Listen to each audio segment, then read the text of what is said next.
Hello everyone, welcome back to banking technique. जैसे कि मैंने अपनी पिछली वीडियोस इंटरव्यू सीरीज में बताया था कि मैं एक ओवरऑल स्ट्रेटेजी की वीडियो आपके लिए लेके आऊंगा इंटरव्यू के ऊपर, जब मैं अपना तीनों एग्जाम का एक्सपीरियंस दे चुका हूंगा। तो चलिए आज उस वीडियो के साथ शुरू करते हैं।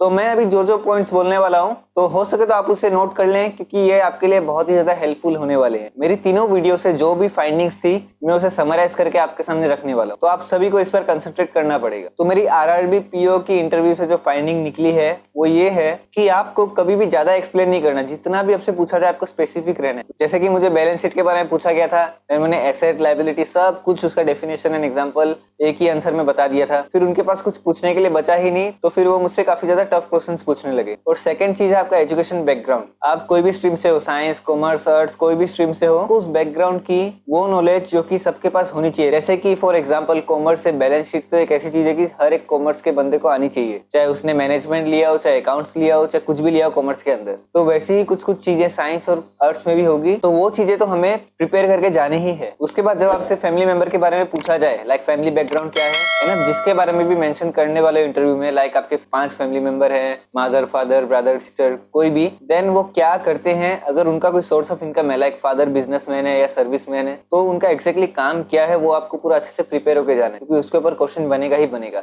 सपोज आपकी सिस्टर या ब्रदर कुछ करते हैं, कहीं पे जॉब करते हैं, या वो भी कुछ बिजनेसमैन है, कोई प्रोफेशनल फील्ड में है, तो उस फील्ड की नॉलेज आपको भी होनी चाहिए। इतनी डेप्थ में तो नहीं बोलूंगा, बट ऊपर ऊपर से मेन काम क्या होता है वो फील्ड का, तो उतना आपको आना चाहिए। और एक चीज है प्रीवियस बजट। आपका इंटरव्यू जब भी होगा उससे पहले जो भी बजट निकला है उसके बारे में आपको थोड़ा थोरो रहना पड़ेगा कि उस बजट में क्या क्या था। ऐसा नहीं है कि सपोज बजट निकला है फरवरी में एंड आपका इंटरव्यू अक्टूबर में, तो आप सोचोगे कि फरवरी तो काफी पुरानी न्यूज है एंड आप करोगे नहीं। बट ऐसा नहीं है, बजट एक बहुत ही ज्यादा important topic. And SBI PO का इंटरव्यू से मुझे ये सीखने मिला है कि जो भी स्टेट से आप बिलोंग करते हो, लाइक मेरा आसाम था, तो आपको उस स्टेट की नॉलेज लेके जानी है। इंटरव्यू आपको अच्छे से स्टडी करनी है, लाइक उस स्टेट्स में कितने नेशनल पार्क हैं, या वो स्टेट कौन से इंटरनेशनल बॉर्डर से अपनी बाउंड्री शेयर करता है, या उसके बॉर्डर पे कौन से और स्टेट्स है, उसके नियरेस्ट स्टेट। एंड सबसे इंपॉर्टेंट चीज कि उस स्टेट में क्या ऐसा अच्छा आपको देखने को मिल रहा है एंड क्या ऐसा चीज है जो आप बदलना चाहते हो। तो इस तरह के क्वेश्चन एसबीआई पीओ में मुझसे किए गए थे। स्टेट को बेस बनाकर भी उन्होंने यही पूछा था कि आपको क्या लगता है कि इसमें क्या इंप्रूवमेंट और किया जा सकता है, मींस क्या खराबी है एंड क्या इंप्रूवमेंट आप लाना चाहोगे। एंड सेम उन्होंने बैंकिंग सेक्टर के लिए भी पूछा था कि बैंकिंग सेक्टर में आपको क्या लगता है कि कौन से एरियाज में इंप्रूवमेंट की जरूरत है।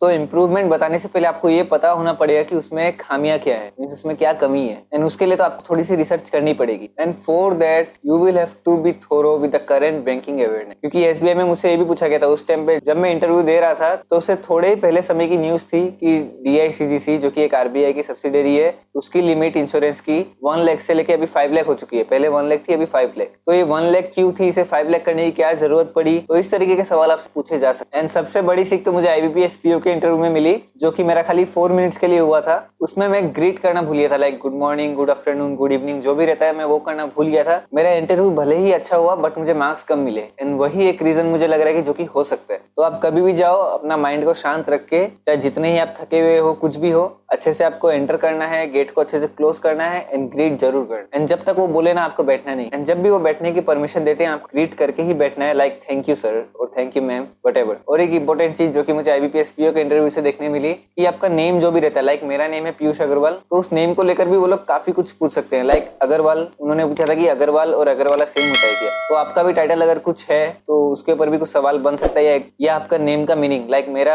पीयूष का नाम का भी कोई तो मीनिंग होता होगा, तो वैसे ही आपका जो भी नाम है उसका अगर कोई सिग्निफिकेंट मीनिंग है तो आपको उसके लिए भी प्रिपेयर्ड रहना है। उसके बाद आपके नाम से मिलती जुलती कोई पर्सनैलिटी अगर हो, आपके मेन नेम या आपके टाइटल से कुछ भी, लाइक मेरा पीयूष अग्रवाल है, तो लाइक पीयूष चावला एक क्रिकेटर भी है, उसके बारे में भी पूछ सकते थे। और अग्रवाल, जैसे कि मुझसे पूछा गया था कि ज्योति प्रसाद अग्रवाल कौन है, वो सब मेरे नेम को मद्देनजर रखते हुए उन्होंने पूछा था। तो ये पॉइंट भी आप नोट करके रखिए, जो कि काफी ज्यादा इंपॉर्टेंट है एंड काफी ज्यादा हेल्प आने। उसके बाद आईबीपीएस पीओ इंटरव्यू में, जैसे कि मैं एसबीआई में सीखा था कि स्टेट को लेकर काफी ज्यादा सवाल पूछे जाते हैं, तो इस इंटरव्यू में मुझे स्टेट को लेकर पर्सनैलिटीज के सवाल भी पूछे गए थे। जैसे कि एक तो मैंने बता दिया ज्योति प्रसाद अग्रवाल कौन थे, वो मेरे नाम से तो रिलेटेड थे, बट स्टेट से भी उन्होंने असम में काफी ज्यादा कुछ किया था। मैं असम से हूँ, तो वो सवाल दोनों में फिट हो रहा था, मेरे नेम से भी एंड मेरे स्टेट से भी। और एक सवाल उन्होंने पूछा था हिमा दास के बारे में, जो कि असम से। एंड एंड करंटली उनके बारे में एक न्यूज आई थी कि वो डीएसपी बनी थी। तो आई होप कि आप सब समझ रहे होगे कि मैं क्या बोलना चाहता हूँ, किस टाइप की न्यूज कवर हो सकती है इंटरव्यू में। तो अभी मैं अगर अपनी इंटरव्यू की वीडियो को समाप्त करूँ तो कुछ इंपॉर्टेंट टिप्स आपके लिए ये रहेगी कि पहले तो आपको ड्रेस के लिए फिक्र नहीं करनी है। कोई अगर अफोर्ड नहीं कर पा रहा है तो उसे ऐसा नहीं कि खाली सूट ही पहन के जाना है, एक फॉर्मल पैंट या शर्ट कुछ भी